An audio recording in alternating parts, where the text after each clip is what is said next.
Master stroke था। यह हमला बताता है कि भारत अब केवल आतंकियों को मारने में नहीं, बल्कि उस पूरे इंफ्रास्ट्रक्चर को तबाह करने में यकीन रखता है जो आतंकवाद को जिंदा रखता है। इस हमले के बाद पाकिस्तान में जो बौखलाहट देखने को मिली वो तो होनी ही थी, लेकिन जो बात सबसे ज्यादा गौर करने वाली है वो है अमेरिका की प्रतिक्रिया। अमेरिकी इंटेलिजेंस एजेंसियों ने पाकिस्तान को साफ शब्दों में अलर्ट कर दिया है। उनका कहना है कि भारत ने जो किया है वो तो सिर्फ एक ट्रेलर है, असली पिक्चर अभी बाकी है। अमेरिका समझ चुका है कि भारत की प्लानिंग अब डिफेंसिव नहीं बल्कि पूरी तरह से ऑफेंसिव हो चुकी है।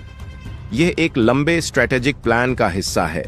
अब सवाल सिर्फ यह नहीं है कि अगला टारगेट क्या होगा, बल्कि सवाल यह है कि क्या पाकिस्तान अगले हमले को झेलने की स्थिति में भी है। दोस्तों, यकीन मानिए, यह काफी बड़ी डेवलपमेंट है।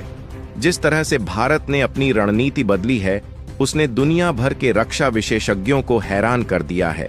पहले भारत के ऑपरेशंस को सर्जिकल स्ट्राइक कहा जाता था, जो एक सीमित दायरे में होते थे, लेकिन अब जो हो रहा है उसे आप टोटल डोमिनेंस कह सकते हैं। अब बात करते हैं उस फोर्स की जिसने दुश्मन के दिल में खौफ पैदा कर दिया है। जब भी भारत कुछ बड़ा करता है तो सबसे पहले उन खास यूनिट्स का नाम आता है जिन्हें हम द घोस्ट ऑपरेटर्स भी कह सकते हैं। पैरा एसएफ, मार्कोस और गरुड़ कमांडो। दोस्तों, ये वो नाम हैं जिन्हें सुनकर अच्छे अच्छे दुश्मनों के पसीने छूट जाते हैं। सूत्रों के मुताबिक इन एलीट कमांडो यूनिट्स को पूरी तरह से एक्टिव कर दिया गया है।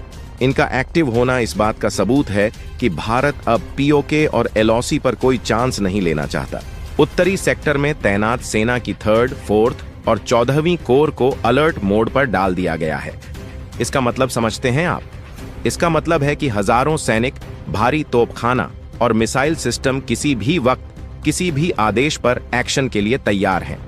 उधर आसमान में भी हलचल तेज है। भारतीय वायुसेना ने अपने सबसे घातक बेड़े सुखोई 30 MKI, राफेल, मिराज 2000 और यहां तक कि स्वदेशी LCA तेजस को भी रेडी मोड पर रखा हुआ है। राफेल की गर्जना वैसे भी पाकिस्तान को बहुत परेशान करती है, और अब जब यह फाइटर जेट्स सीमा के करीब उड़ान भर रहे हैं तो पाकिस्तान के रडार सिस्टम भी कंफ्यूज हो रहे हैं। लेकिन दोस्तों, बात यहां खत्म नहीं होती। आधुनिक युद्ध सिर्फ बंदूकों और मिसाइलों से नहीं लड़ा जाता। आज के दौर में जो दिखता नहीं, पिछले 48 घंटों से पीओके में पाकिस्तान की कई मिलिट्री यूनिट्स एक दूसरे से बात तक नहीं कर पा रही हैं। भारत के साइबर वॉरियर्स और इलेक्ट्रॉनिक वॉरफेयर यूनिट्स ने पाकिस्तान के मिलिट्री कम्युनिकेशन सिस्टम को पूरी तरह 100% से अधिक नुकसान पहुंचाया है, ब्लॉक कर दिया है। आप कल्पना कीजिए उस पाकिस्तानी कमांडर की हालत की जो अपने बेस पर बैठा है। बाहर से हमलों की खबरें आ रही हैं, लेकिन वो अपने मुख्यालय से संपर्क नहीं कर पा रहा। उसका रेडियो डेड है, उसके फोन लाइन ठप हैं। इसे कहते हैं फॉग ऑफ वॉर क्रिएट करना। जब दुश्मन को पता ही न चले कि हमला कहां से हो रहा है और मदद कहां से मांगनी है, तो उसकी आधी हार वहीं हो जाती है। इस कम्युनिकेशन ब्लैकआउट का फायदा उठाते हुए भारतीय सेना ने अपनी अगली चाल चली। इसी अंधेरे और कम्युनिकेशन गैप के बीच कमांडो यूनिट्स, ड्रोन और मिसाइलों के एक घातक कॉम्बिनेशन ने एलओसी के पास मौजूद 17 लॉन्चिंग पैड्स को एक साथ निशाना बनाया। दोस्तों, 17 लॉन्चिंग पैड्स ये कोई छोटी संख्या नहीं है। ये वो जगहें थीं जहां पाकिस्तान आतंकियों को इकट्ठा करता था, उन्हें ट्रेनिंग देता था और फिर भारत में घुसपैठ कराने की कोशिश करता था। एक ही झटके में इन सभी ठिकानों को ध्वस्त कर दिया गया। अब पीओके में आतंकियों और पाकिस्तानी सेना के बीच इतना डर है कि वो समझ नहीं पा रहे हैं कि छुपें तो कहां छुपें, क्योंकि बंकर उड़ाए जा रहे हैं, सप्लाई लाइन काट दी गई है और बात करने के लिए नेटवर्क नहीं है। यह भारत का नया रूप है, शांत, सटीक और बेहद घातक। अब जरा इस पूरे घटनाक्रम को दिल्ली में हुए एक वाकये से जोड़कर देखते हैं। आपको याद होगा कि दिल्ली में एक ब्लास्ट हुआ था जिसमें इस्तेमाल हुए विस्फोटक की जांच में ऐसे संकेत मिले थे जो सीधे आईएसआई और आईएसआईएस के कनेक्शन की तरफ इशारा कर रहे थे। यह एक बहुत बड़ा खुलासा था। इसका मतलब था कि पाकिस्तान में बैठे आका अब इंटरनेशनल टेरर नेटवर्क के साथ मिलकर भारत को निशाना बनाने की साजिश रच रहे थे। भारत ने इस संकेत को बहुत गंभीरता से लिया।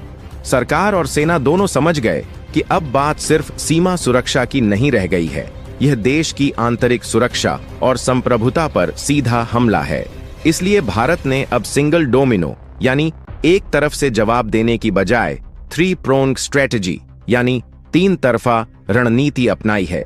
जमीन पर सेना, हवा में एयरफोर्स और डिजिटल दुनिया में साइबर यूनिट्स। दोस्तों, क्या आपको लगता है कि भारत की नेवी यानी नौसेना इस पूरे खेल में चुप बैठी है? अगर आप ऐसा सोच रहे हैं तो आप गलती कर रहे हैं। जब जमीन और आसमान में आग लगी हो तो समंदर शांत कैसे रह सकता है? अरब सागर में भी हलचल तेज हो चुकी है। भारतीय नौसेना के 2 विशालकाय एयरक्राफ्ट कैरियर्स आईएनएस विक्रमादित्य और आईएनएस विक्रांत पूरी तरह से तैनात हैं। इन्होंने पाकिस्तान के समुद्री रास्तों को लगभग सील कर दिया है। इसे नेवल ब्लॉकेड कहते हैं। इसका मतलब है कि अब पाकिस्तान न तो समुद्र के रास्ते कोई हथियार मंगा सकता है, न ही अपनी सबमरीन को भारत की तरफ भेज सकता है। भारत की नजर हर उस जहाज पर है जो पाकिस्तान की तरफ जा रहा है या वहां से आ रहा है। यह आर्थिक और सामरिक दोनों तरह से पाकिस्तान का गला घोंटने जैसा है। सोचिए, कराची बंदरगाह पर सन्नाटा है क्योंकि भारतीय नौसेना के डिस्ट्रॉयर्स और फ्रिगेट्स अरब सागर में दीवार बनकर खड़े हैं। यह ऑपरेशन का वह हिस्सा है जो अखबारों की हेडलाइन में कम आता है, लेकिन दुश्मन को सबसे ज्यादा दर्द यही देता है। इसी बीच भारत की इंटेलिजेंस एजेंसी रा और ग्राउंड इंटेलिजेंस ने एक बहुत ही महत्वपूर्ण रिपोर्ट साझा की। इस रिपोर्ट में खुलासा हुआ कि पीओके के कई गांवों को पाकिस्तान ने ढाल बना रखा था। इन गांवों के घरों को आतंकियों के लॉन्च पैड में बदल दिया गया था, यानी आम नागरिकों की आड़ में दहशतगर्दी का खेल चल रहा था। यहीं से घुसपैठियों को हथियार दिए जाते थे और भारत भेजा जाता था। लेकिन इस बार भारत ने तय किया कि सिर्फ ऊपरी ठिकानों को उड़ाने से काम नहीं चलेगा। इस पूरे इकोसिस्टम को, इस पूरे तंत्र को जड़ से उखाड़ना होगा। और फिर शुरू हुआ एलओसी के कुपवाड़ा, पुंछ, केरन और राजौरी सेक्टर में भारतीय सेना का वो रौद्र रूप जिसे देखकर दुश्मन कांप उठा। भारतीय सेना ने भारी आर्टिलरी यानी बड़ी तोपों का इस्तेमाल शुरू किया। बोफोर्स और वज्र जैसी तोपों ने जब आग उगलनी शुरू की तो पाकिस्तानी चौकियां मिनटों में मलबे के ढेर में तब्दील हो गईं। पाकिस्तान ने भी जवाब देने की कोशिश की। उसने भी अपनी तोपें चलाईं, लेकिन भारत की रणनीति इस बार अलग थी। यह आम गोलीबारी नहीं थी, यह पिन पॉइंट डिस्ट्रक्शन था। इसी घमासान के बीच एक ऐसी घटना हुई जिसने पाकिस्तान के पैरों तले जमीन खिसका दी। रात के घने अंधेरे में जब पाकिस्तानी सैनिक अपनी जान बचाने के लिए बंकरों में दुबके हुए थे, भारतीय पर्वतीय ब्रिगेड के कुछ जांबाज सैनिकों ने एक बेहद जोखिम भरा मिशन अंजाम दिया। उन्होंने पीओके के 3 बहुत ही अहम स्ट्रैटेजिक पॉइंट्स तमा, जावा और मंदिर पर साइलेंट इन्फिल्ट्रेशन किया। साइलेंट इन्फिल्ट्रेशन का मतलब है बिना किसी शोर के, बिना दुश्मन को भनक लगे उनके इलाके में घुसना। दोस्तों, यह काम लोहे के जिगर वाले ही कर सकते हैं। सिर्फ 90 मिनट, जी हां, मात्र 1.5 घंटे के भीतर इन तीनों पॉइंट्स पर भारतीय तिरंगा लहरा दिया गया। ये वो पॉइंट्स हैं जो ऊंचाई पर हैं और यहां से पूरे इलाके पर नजर रखी जा सकती है। जैसे ही भारत ने इन पर कब्जा किया, पाकिस्तान की पूरी डिफेंस लाइन उलझ गई। अब ऊंचाई पर भारत बैठा है और नीचे दुश्मन, और युद्ध में जो ऊंचाई पर होता है, जीत अक्सर उसी की होती है। लेकिन दोस्तों, यह 21वीं सदी का युद्ध है। यहां सिर्फ सैनिकों की बहादुरी ही नहीं, टेक्नोलॉजी भी जीत तय करती है। भारत ने इस ऑपरेशन में अपनी स्पेस पावर का भी भरपूर इस्तेमाल किया है। इसरो के सैटेलाइट्स और थर्मल इमेजिंग कैमरों ने रात के अंधेरे में भी पाकिस्तान की हर हरकत को रिकॉर्ड किया। भारत को आसमान से वो सब दिख रहा था जो पाकिस्तान जमीन पर छिपाना चाहता था। थर्मल सैटेलाइट इमेजेस के जरिए भारत को पता चला कि पाकिस्तान आतंकियों को बॉर्डर पार कराने के लिए कुछ गुप्त रास्तों और अंडरग्राउंड टनल्स का इस्तेमाल कर रहा है। ये सुरंगें पहाड़ों के नीचे खोदी गई थीं ताकि भारतीय सेना की नजरों से बचा जा सके। लेकिन ऊपर आसमान में भारत की तीसरी आंख सब देख रही थी। जैसे ही यह जानकारी कंफर्म हुई कि ये सुरंगें कहां खुलती हैं और कहां बंद होती हैं, भारत ने अपना अगला कदम उठाया, ड्रोन स्ट्राइक्स। आजकल के युद्ध में ड्रोन ने पूरी परिभाषा बदल दी है। भारत ने इन रास्तों, बंकरों और टनल नेटवर्क पर सटीक ड्रोन हमले शुरू कर दिए। एक के बाद एक धमाके हुए और वो सुरंगें, जिन्हें बनाने में पाकिस्तान को सालों लगे थे, कुछ ही पलों में कब्रगाह बन गईं। अब स्थिति यह है कि पाकिस्तान के पास न तो सुरक्षित रूट बचे हैं न सुरक्षित ठिकाने। वो जहां भी छिपने की कोशिश करते हैं, कोई न कोई गाइडेड मिसाइल या ड्रोन उनका पता ढूंढ ही लेता है। और जैसा कि मैंने पहले बताया, समुद्र का रास्ता तो नेवी ने पहले ही बंद कर रखा है, यानी बाहर से मदद आने का कोई चांस नहीं। पाकिस्तान अब चारों तरफ से घिर चुका है। उसे समझ आ गया है कि भारत अब केवल अपनी सीमा की रक्षा नहीं कर रहा, बल्कि आतंकवाद की पूरी सप्लाई चेन को तोड़ने पर तुला है। हताशा में आकर पाकिस्तान ने वही किया जो कमजोर और डरपोक दुश्मन करता है।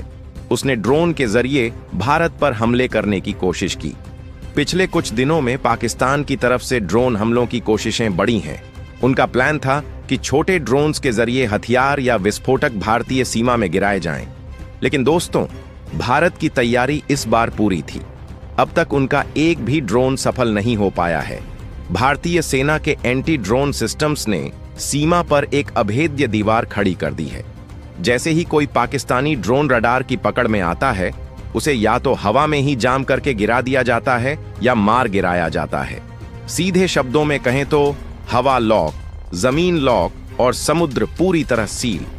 अब खेल सिर्फ जवाब देने का नहीं, बल्कि नतीजे का है। और जिस मूड में भारत अब भी दिख रहा है, वो पीछे हटने वाला नहीं है। अब आपको एक और दिलचस्प पहलू बताता हूं।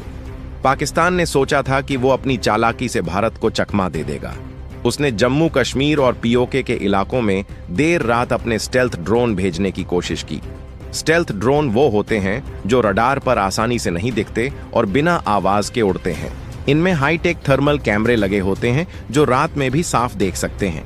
पाकिस्तान को पूरा भरोसा था कि वो इन ड्रोन्स को 2 से 3 मिनट के लिए भारतीय सीमा में उड़ाएगा। हमारी सेना की स्थिति, रेजिमेंट की मूवमेंट और आर्टिलरी